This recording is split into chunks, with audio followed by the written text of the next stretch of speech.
Reels वाली बहू। प्रज्ञा को रील्स बनाने का बड़ा ही क्रेज है और वो दिन भर रील्स बनाती रहती है। खाते पीते घूमते फिरते घर में कॉलेज में रील्स बनाने के कारण प्रज्ञा पूरे कॉलेज में हाईलाइटेड है। जहां उसकी रील्स सभी को पसंद आते हैं, वहीं मनीषा चिंता में डूबी रहती है। एक रोज जब खाते हुए प्रज्ञा रील्स बना रही होती है, तब मनीषा कहती है, एक मिनट भी चैन नहीं है इस लड़की को। ये नहीं कि खाना तो आराम से खा ले, लेकिन नहीं, अरे थोड़ी देर रील्स नहीं बनाओगी तो आसमान नहीं टूट पड़ेगा। अरे मम्मी, इसी को तो कहते हैं डिटर्मिनेशन। तुम नहीं समझोगी ये सब। भगवान, इस लड़की को सद्बुद्धि दे। जब देखो तब टेढ़ा बाका मुंह बनाती रहती है। मनीषा की बात का प्रज्ञा पर जरा भी असर नहीं होता और वो खाते खाते रील्स बनाती रहती है। दिन बीतने लगते हैं और देखते देखते प्रज्ञा का कॉलेज भी खत्म हो जाता है। आए दिन कोई ना कोई मनीषा को प्रज्ञा की शादी करवाने का सुझाव दे जाता है। सब ठीक ही कहते हैं, प्रज्ञा की शादी कर देनी चाहिए। अपने घर के काम काज में व्यस्त हो जाएगी तो खुद ही ये रील्स और नाच गाना बंद हो जाएगा। मनीषा और प्रेम प्रज्ञा के लिए एक अच्छा लड़का ढूंढने लगते हैं और तभी विकी का रिश्ता प्रज्ञा के लिए आता है, जिसने प्रज्ञा को उसकी रील्स देखकर पसंद कर लिया था।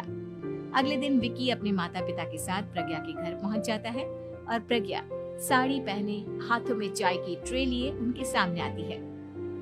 जब विकी को पसंद है तो हमें भी बहू पसंद है। बहन जी, आप बारात की तैयारी कीजिए। एक बार लड़का लड़की अकेले में बात कर ले तो अच्छा रहेगा। हाँ हाँ, क्यों नहीं। मनीषा विकी को प्रज्ञा के कमरे में भेजती है, जहां प्रज्ञा पहले से ही रील्स बना रही होती है। तभी विकी कहता है, आ गए आपके साजन जी। हमारे साथ ये रील्स कंप्लीट करती तो और भी अच्छा रहता। अच्छा जी, अब आ ही गए हैं तो बना ही लेती हूँ आपके साथ।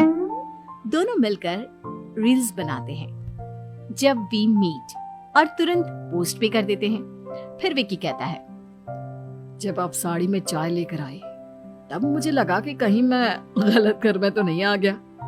अब सही है। दोनों की शादी पक्की हो जाती है और शादी के दिन भी प्रज्ञा रील्स बनाने से चूकती नहीं। यहाँ तक कि बारात के समय भी नाचते हुए रील्स बनाती है। सभी लोग प्रज्ञा की तारीफ के पुल बांध देते हैं और प्रज्ञा नाचती गाती अपने ससुराल चली जाती है। सब कुछ अच्छा चल रहा होता है।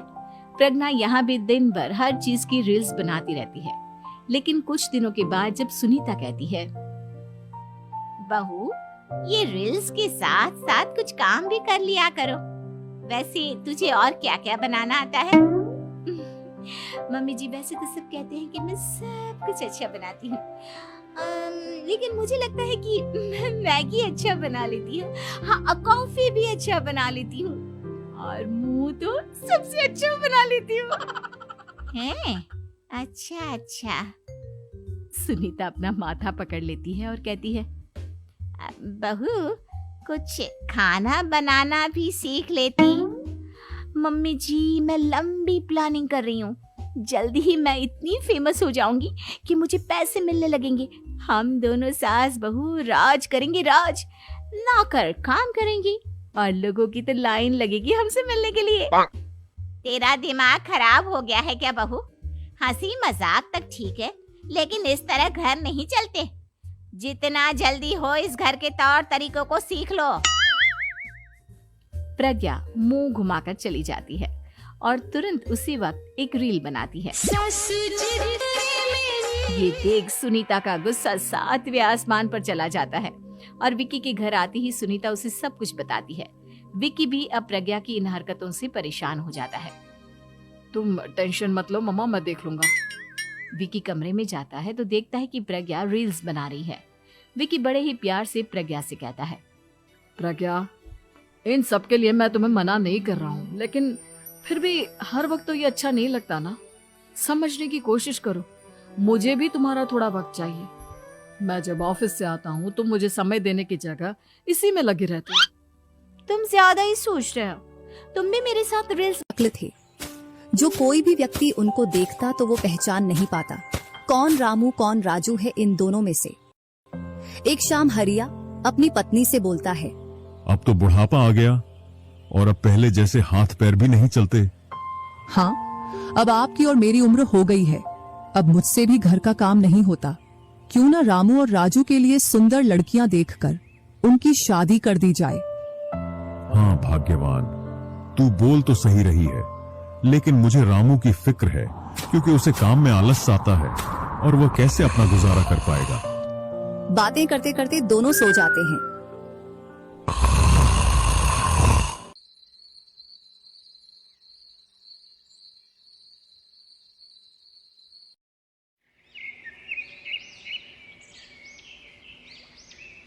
और सुबह उठकर हरिया रामू राजू से बोलता है, तुम दोनों खेतों पर चले जाना और एक खेत को खोद आना जिसमें मैं आकर बीज बो दूंगा।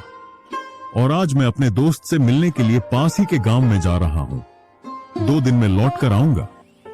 हरिया तैयार होकर दूसरे गांव की ओर निकल जाता है और रामू राजू भी खेतों की ओर चल देते हैं। दोनों खेतों में जाकर काम करने लग जाते हैं। रामू ठहरा कामचोर, वह थोड़ी देर काम करने के बाद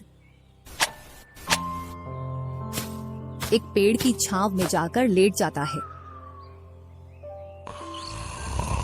इधर राजू को सुबह से शाम हो जाती है और वह आधा खेत खोद देता है।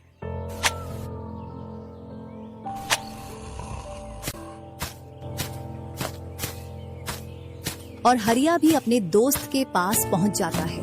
अरे भाई हरिया, कैसे आना हुआ?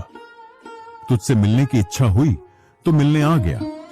चल अच्छा है, पहले भोजन करते हैं, इसके बाद गप्पे लड़ाएंगे। दोनों साथ में भोजन करते हैं।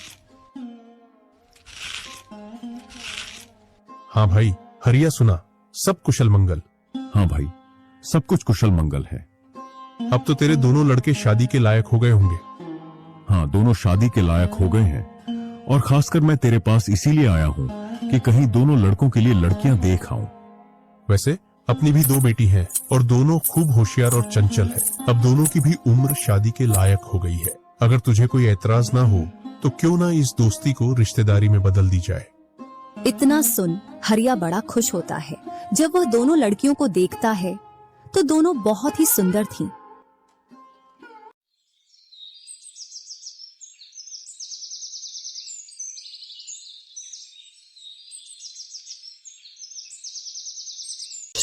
सुबह होते ही हरिया अपने दोस्त से बोलता है, मैं जल्द ही मेरी बहुओं को लेने आऊंगा।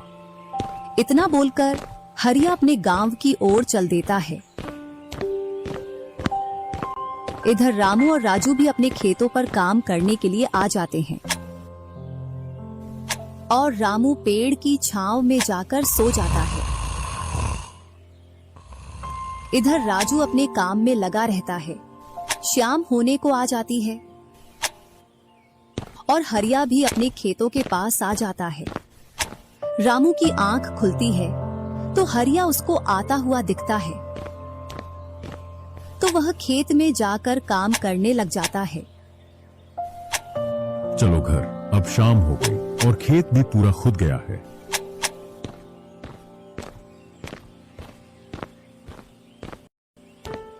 तीनों साथ में घर पहुंच जाते हैं। हरिया अपनी पत्नी और दोनों लड़कों को बताता है कि वह इन दोनों की सगाई पक्की कराया हूं और वह कुछ दिन बाद दोनों का विवाह कर देता है। ऐसे ही कुछ वर्ष निकल जाते हैं। हरिया और उसकी पत्नी का स्वर्गवास हो जाता है और दोनों भाई जमीन और घर का बंटवारा कर लेते हैं। रामू अपने आलसी पने की वजह से खेतों में काम करने नहीं जाता और दिन भर घर में ही पड़ा रहता।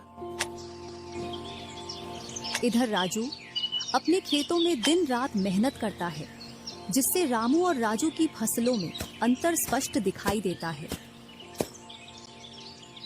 एक दिन रामू राजू से बोलता है, तूने अच्छा खेत रख लिया और मुझे यह